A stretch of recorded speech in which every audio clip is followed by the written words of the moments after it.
Right, well, I mean, who didn't see this coming? Jesus Christ. Elizabeth Banks and Kristen Stewart's Charlie's Angels. I'm not going to say it's woke, because Charlie's Angels has always been about women in power. Hasn't it? Yes, it has. But I've got some thoughts on why this is bombing as well. But again, I'm not going to say it's woke, because it's Charlie's Angels as a franchise has always been about women, powerful spies and things like that. So I think to say it's woke shows a distinct lack of understanding of Charlie's Angels on a whole. But I do think it's bombed for a reason. And it has. It is monumentally bombed. It is a clusterfuck. So let's get into it, right? Charlie's Angels film from director Elizabeth Banks and starring Kristen Stewart is utterly bombed at the box office in its opening weekend. Do you want to guess how much? The film reportedly only brought in 3.15 million at the box office on its opening night, and is not expected to make more than 10 million in its opening weekend. Oof. Oof. That is a bomb. Now, the numbers reports that the film only made 8.6 million overall. So, yeah, didn't take in its 10 million. These results are way worse than even the most conservative estimates, according to Box Office Pro. Box Office Pro had previously predicted the film would bring in between 25 to 35 million in its opening weekend, citing Kristen Stewart and Naomi Scott as positives, as well as the, check this out, the demand for more high-profile tentpole films led by empowering female characters. Is there a demand for that? Considering that's pretty much all we're getting these days? I don't think there is a demand for that. I think there's a demand for good movies without ham-fisted agendas. I think that's where the demand is now. Joker being a pretty massive evidence of that, I think. However, these predictions would drop dramatically leading up to the film's release. On November 13th, Box Office Pro tempered their expectations, predicting the film would only make between 10 to 17 million. It hasn't even done that. It's more than likely Charlie's Angels will lose money. As Deadline reports, Sony says the feature cost a net of 48 million with co-financing from Perfect World and 2.0 Entertainment. However, they note, we've heard net is in the mid 50 millions. Oh, God. You don't make a Charlie's Angels film for that much money. Like, surely it can't cost that much money. Elizabeth Banks, Charlie's Angels is the worst opening in the Charlie's Angels franchise. It shouldn't be a franchise. The original Charlie's Angels film had an opening weekend of 40.1 million, whilst Charlie's Angels Full Throttle opened to 37.6. The original Charlie's Angels from 2000 would go on to bring in 125.3 million at the domestic box office, while Full Throttle would top off at 100.8 million. So why, ladies and gents, if we do math, just basic mathematics, right? Let's say that, you know, companies look at previous movies as a gauge for whether this one would be successful, right? If this movie costs somewhere in the mid 50 millions and then has marketing budget of, I don't know, equal to production budget, right? Or even if it had half that, so let's say overall it cost 75 million. Yeah, 75 million.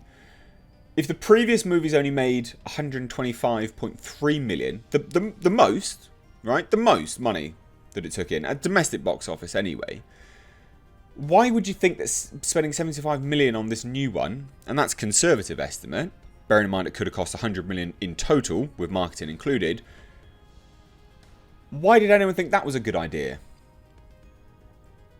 When you got theatre cuts, you've got overseas cuts, you've got all of this to take into account, you would have had to have made somewhere in the region of, I don't know, close to 200 plus million to make any money back. Why did anyone think this was a good idea? What an idiot. What a total idiot. Now, both audience members and critics have panned the film. The tomato meter score sits at 59% from 118 critics, with the average rating being 5.85 out of 10, with 70 fresh reviews and 48 rotten. The audience score sits at 61%, with the average rating being 3.26 from 1,504 reviews. However, Rotten Tomatoes' verified audience score is at 82% with an average rating of 4.09 from 547 reviews. I would say, look, the way Rotten Tomatoes does its verified audience score is very strange anyway, because they only allow people from the States to do it, because it's whether you bought tickets through Fandango, which is only in the States. So, a bit skewed, really. On Metacritic, the film fares much worse. The critics' Metascore is at 51, while the user score is at 4.1. Now, why did this bomb? I hope you've stayed this long, because I've got some epic comments from Elizabeth Banks for you all. Why did this bomb? Right, well this comment here is fucking just nonsensical at best. There's a high demand for high-profile tentpole films led by empowering female characters. Is there? No, there isn't. The only demand currently is for good movies, right? That's always been the demand. Whether that features a female character or not is besides the point. Is absolutely besides the point, and plenty of other female-led properties will tell you that when they're good.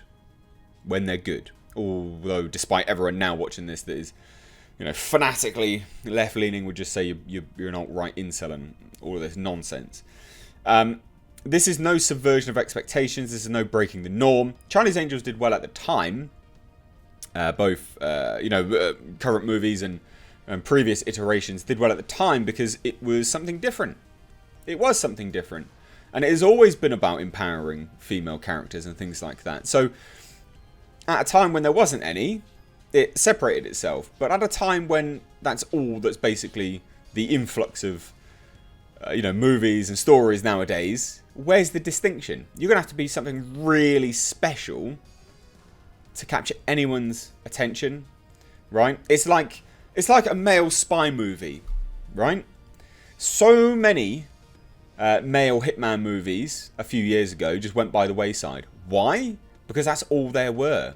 And you've got to be something special for it to actually rise to the top. And it's the same now. You can't just repackage an old brand and provide it with substandard directing, subpar, financing, story, etc., and expect people to flock to it just because it's female characters, because that's all there is currently, right? So unless it's anything different or it's something really, really special, why do you expect anyone to go and see it? There's no brand loyalty with Charlie's Angels, for fuck's sake. But the comments from Elizabeth Banks are a real doozy. Oh, they're a real doozy. So, this is Charlie's Angels' Elizabeth Bank on the reboot criticism. So, speaking to Wall Street Journal magazine, I would go there, but you got to pay a subscription, so I'm not going there. You can piss right off. The star had the best comeback to people who were complaining about her movie marking another chapter in the Charlie's Angels universe. Oh, eat your words, love. You've had 37 Spider-Man movies, and you're not complaining. I think women are allowed to have 1 or 2 action franchises every 17 years. I feel totally fine with that. Oh, she went there.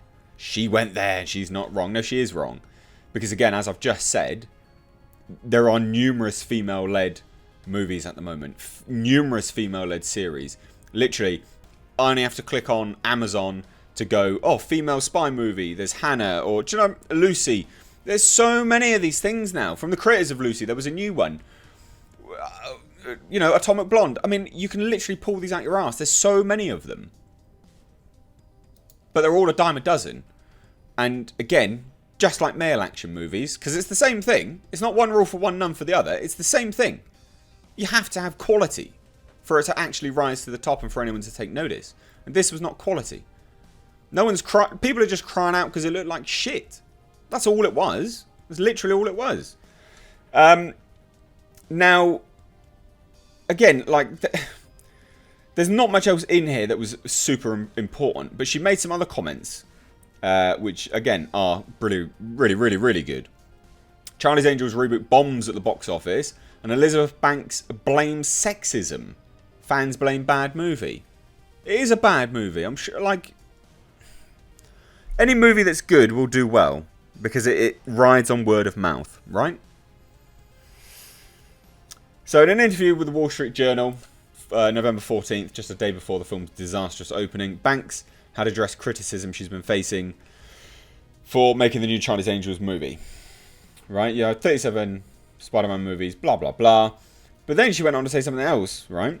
Banks had also previously told her old son that if this movie doesn't make money, it reinforces a stereotype in Hollywood that men don't go see women do action movies. That's a lie. That is a lie. You're spreading lies in line with your narrative. Plenty of guys watch movies with strong female characters if they're good. Aliens. Terminator. Yeah? These are movies far older than this tripe. And they're very, very good. Very, very good. And they've got a much loved fan base. Predominantly male, might I add. So this is tripe. This is a total lie and you know it. You know it. Absolute lie. Now, Banks' worst fears have come true and the film is a spectacular failure. However, as much as Banks might try to blame sexism for the movie's failure, Twitter doesn't seem to buy it. Check out some of these tweets, and it's just tweets saying, yeah, Angels flop because men don't go see women do action movies. Stares at Wonder Woman, Captain Marvel, box office returns. Bad movie is bad. That's why the movie flopped. Yeah. No one asked for a new Charlie's Angels movie. No one wanted a new Charlie's Angels movie. The previous Charlie's Angels movies were bad. The Charlie's Angels TV show was okay at best. Spider-Man is 37 times better than Charlie's Angels. Let's blame men. People like the Spider-Man character. Fucking sue them. Don't blame sexism. It's women that like him as well, FYI. All the women with their Tom Holland fan accounts. Alright? I mean, some of my favourite films this year feature women in prominent or starring roles. Again, a lot of people would say I'm sexist. I've been touting about Ready or Not literally non-stop in my videos. I love that film. Strong female character all day, every day. Loved it. Samara Weaving was epic. It's got nothing to do with being sexist or bigoted or any of this crap. I mean, some of my favourite films this year feature women in prominent or starring roles. Crawl, Endgame, Captain Marvel. And I loved Alita as well. I loved Alita. So again, if it's a bad movie, it's a bad movie. If it's good, it will speak for itself. That is it. That's the be-all and end-all. So, yeah, what do you think about this? Love to hear your thoughts. Sexism? Bad movie? Tripe? Not tripe? Lies? Let me know down below. As always, I've been Mr. H. Take care.